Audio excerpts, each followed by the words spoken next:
Hello అండి, నేను మీ సుజాతని. ఇప్పుడు డైలీ చేసే వంటలు కాకుండా కొత్తగా నేను జస్ట్ మా 1 డే టూర్ ప్లాన్ చెప్తున్నాను. నేను డైరెక్ట్ బెంగళూరు నుంచి నెల్లూరు వెళ్ళిపోయాము. నెల్లూరు నుంచి వెహికల్ తీసుకొని సుళ్ళూరుపేట చెంగాలమ్మ గుడి వినే ఉంటారుగా, అక్కడికి వెళ్ళాం. శ్రీహరికోటలో ఏ రాకెట్ లాంచ్ చేసినా కూడా ఫస్ట్ అమ్మవారి ఆశీర్వాదమే తీసుకుంటారు. ఆ గుడి విశేషం ఇంకోటి ఏంటో తెలుసా? ఆ గుడికి అసలు తలుపులే ఉండవు. దానికి కారణము అమ్మవారు తలుపులు పెట్టడం ఇష్టం. ఆ గుడి కట్టే వాళ్ళకి కల్లో కనిపించి చెప్పారట. సో ఎవరైతే ఆ తలుపులు చేసి గుడికి పెట్టాలనుకుంటారో నైట్ ఈరోజంతా ఆ తలుపులు తయారు చేసి ఒక దగ్గర పెట్టేవాళ్ళు. పక్క రోజు లేసరికి ఆ తలుపులు కనిపించేవి కాదు. ఆ తలుపులన్నీ కలిపి ఒక చెట్టులాగా కూడా అయిపోయింది అని చెప్పి భక్తులు నమ్ముతారండి.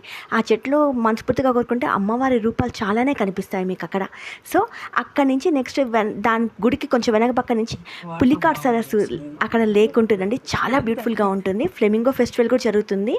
అక్కడి నుంచి చిన్నగా ఆ వెనక పక్కకు ఒక దర్గా ఉంటే ఫేమస్, అక్కడికి వెళ్ళాము. సో ఆ దర్గాలో కూడా చాలా ఫేమస్ విశేషమైన ఒక ఇది ఉన్నది. నేను మీకు నెక్స్ట్ వీడియో షేర్ చేస్తాను.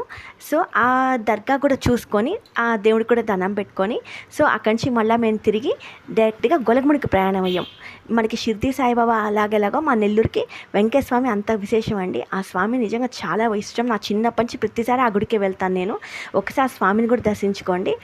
సో బహుశా దేవుళ్ళు డైరెక్ట్గా రాలేక ఇలాగా కొంతమంది అవధూతల్ని భూమి మీద ఇచ్చారేమో మన లాంటి వాళ్ళ కష్టాలు తీర్చేదానికి.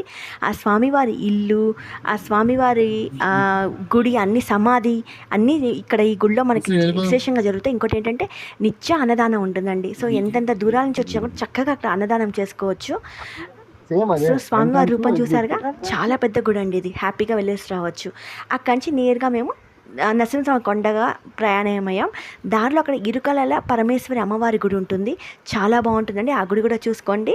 ఇంకా కొంచెం ఈవినింగ్ అయిపోయింది, వెళ్ళేసరికి నైట్ అయిపోయింది. ఇదండి మన నరసింహస్వామి కొండకి వెళ్ళే దానిలో ఇది ఫస్ట్ ఆర్చ్ ఇది.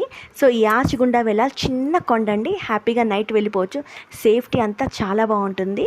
సో ఈ మధ్య మన స్వామివారికి తిరునాళ్ళ జరిగిందండి. చాలా విశేషంగా జరిగింది. అలాగే ఆ కొండ కిందే మన జొన్నవాడ కామాక్షితాయి మల్లికార్జున స్వామి గుడి కూడా ఉంది.